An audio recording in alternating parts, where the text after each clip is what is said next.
sorry about that. Any opportunity I have to pull out my katana, I like to take it. Although I've had this katana since I've had this for God, like 15 years. It's seen better days, man. I've taken it out into the woods a lot and chopped a lot of trees and probably not as smart and responsible with it as I should have been.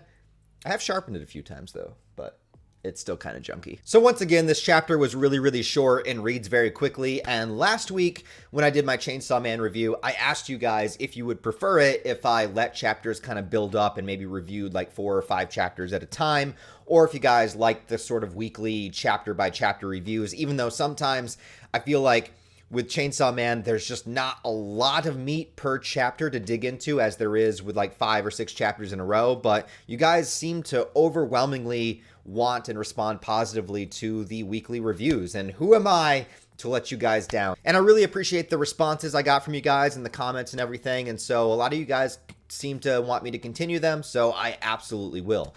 So Chainsaw Man chapter 144, obviously this chapter is going to be talked about the most because of the return of Katana Man at the end of this chapter.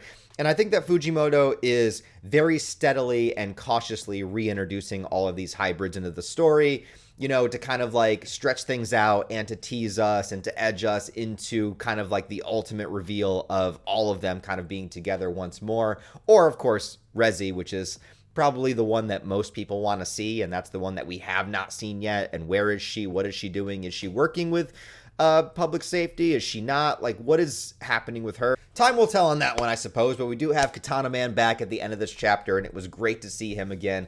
My most recent memory of him is from the Chainsaw Man anime, because it's been a long time since I've actually read part 1 of the manga, and I'm not sure how many chapters it's been or how long it's been since he's been in it, but it is great to see him again. Epic reveal, awesome reveal. You know, that double page spread of him just like tearing through the Justice Devil. By the way, Justice Devil is back too. There's a lot of shit going on here, actually. So there's a lot more here, actually, than I was giving it credit for. I do find it funny that in the beginning of the chapter, they're distributing guns as weapons, saying that they are weapons of light to all of the kind of unsuspecting Chainsaw Man church followers.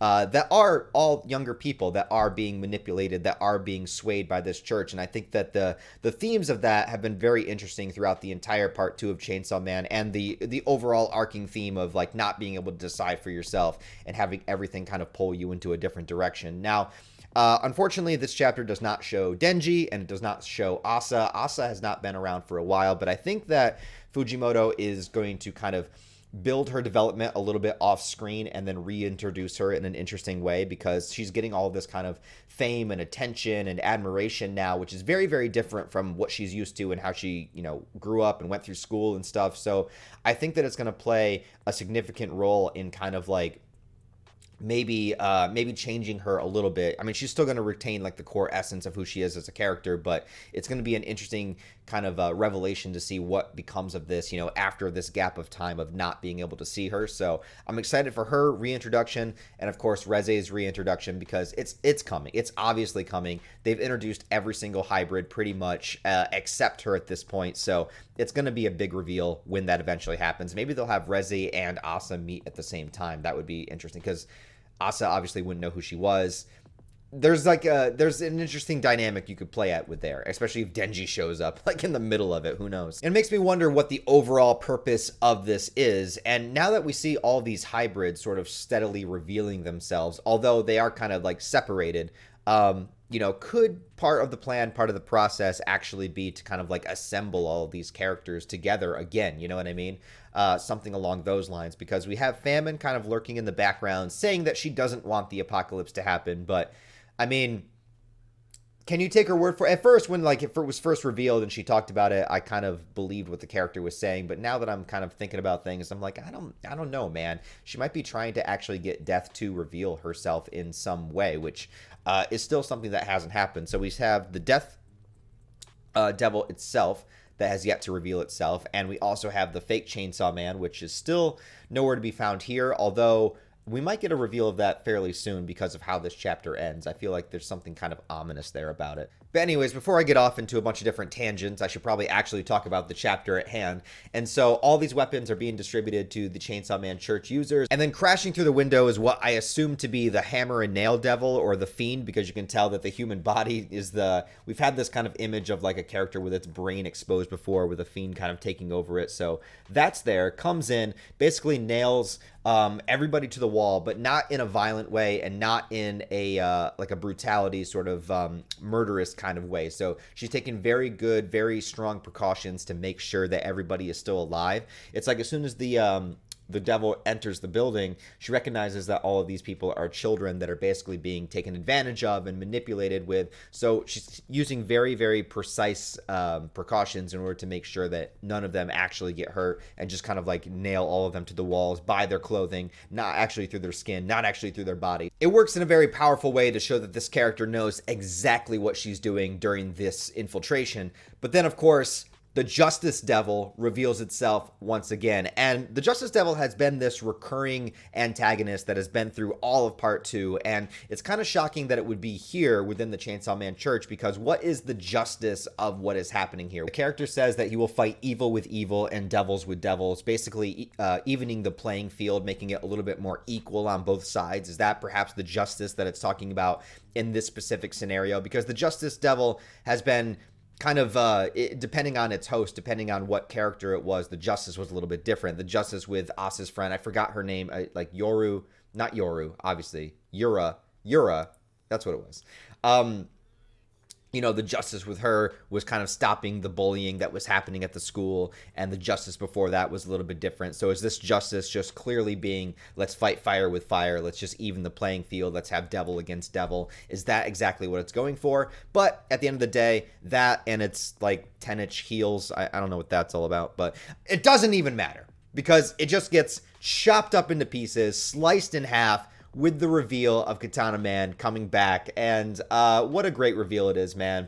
It's great to see him again. It's great to see the character design once more. It is such an iconic, like, memorable image, something that you remember probably the most between now and Chainsaw Man part 1 is this character. And it was really only a matter of time before we got to see him come back, because like I said, Fujimoto has been steadily introducing or reintroducing all of these hybrids once more. And you know, I don't mind seeing them again, because it is cool to see them after so much time. It's already been established that they're basically immortal. So you know, sometimes when you bring a bunch of characters back from the dead, so to speak, or characters that have been gone, it can seem kind of like an ass pull, but I think in Chainsaw Man it doesn't, because we've already kind of pre-established the rules here. I mean, there are characters that have died that are never coming back. Power. And as sad and frustrated as that makes me, Rezi is probably going to pop up in the next few chapters, so it's cool. The only thing I'm disappointed with this chapter is, since it switched perspectives, I wanted to see the reaction from Denji with Quan Chi showing up at the end of the last chapter, and how much of that Denji actually saw, what he witnessed, is he there, are they going to have a conversation together? You know, that's the kind of stuff that I want to see. But hopefully that'll happen in the next chapter or the one after that. I also think that we are going to reintroduce Asa a little bit later, after she's kind of gone through a weird kind of social change with her perception and how people view her and everything. And I also think that Reze is going to be introduced at a very opportune time, not to mention the fact that we still have to introduce the Death Devil, and we still have to introduce and explain the fake Chainsaw Man. And all of that is going to kind of coalesce. And I think that bringing all of these characters back together is probably part of the plan. I don't know if it's part of the plan as far as like what Famine wants to do, or maybe a way to draw out other characters. Like, I don't really know.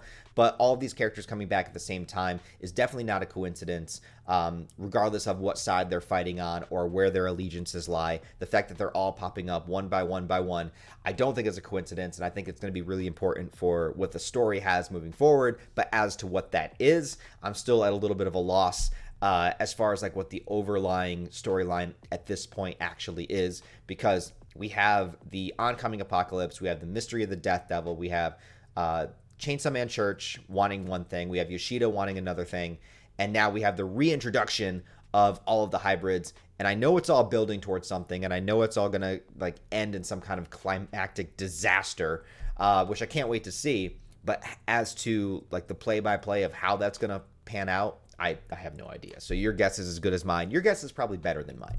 So put your thoughts, opinions, feelings about this chapter down below in the comments. I really appreciate it, guys. Thanks for watching this video. It means a lot to me, man. Go ahead and comment and like to help it out in the algorithm. And thanks for your response last week, because I wasn't sure if you guys still wanted weekly Chainsaw Man reviews or if you wanted to wait and do like a more collected sort of bigger review. But overwhelmingly, you guys want the chapters. So I thank you guys. I appreciate you. I'm going to go chop some shit up with my katana. I love you guys, and I'll talk to you next time.